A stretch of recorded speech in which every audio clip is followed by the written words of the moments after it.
இப்போ கோயம்புத்தூருக்கும் நம்ம மதுரைக்கும் வந்து மெட்ரோ ட்ரெயின் தரல அப்படின்னு சொல்லி கரெக்டாக மோடிஜி அவர்கள் வந்தோன்னு அந்த பிரச்சனையை கலப்புறாரு. பார்த்தீங்களா, நீங்கள் பார்த்துருப்பீங்க எப்படி மடைமாற்று பண்ணுறாங்க. முத நாள் வந்து 14ஆம் தேதி டிசம்பர் 14ஆம் தேதியே வரைவு டிராஃப்ட் அமிச்சிட்டான். உங்கள் மெட்ரோ ட்ரெயினுக்கான ப்ராஜெக்ட்ஸ் டிராஃப்டை நாங்கள் ரிஜெக்ட் பண்ணுறோம், 20 லட்சத்துக்கு கம்மியாக நகரங்களுக்கு கொடுக்க முடியாது, 22 அகலம் ரோடு வேணும்னு 7 அடி கொடுத்து வச்சிருக்க.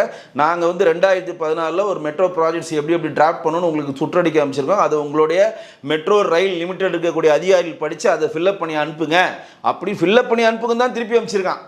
உடனே வந்து 14ஆம் தேதி அமைச்சதை 15ஆம் தேதி தூங்கிட்டு இருக்கு இந்த அரசாங்கம், 16ஆம் தேதி தூங்கிட்டு இருக்கு, 18ஆம் தேதி தூங்கிட்டு மோடிஜி அவர்கள் வந்து கோயம்புத்தூரில் வேளாண்மை சம்பந்தமான ஒரு ஃபங்க்ஷன் அட்டன் பண்ணி போய் அது பூமாறப்ப தூக்கி விடுறான்.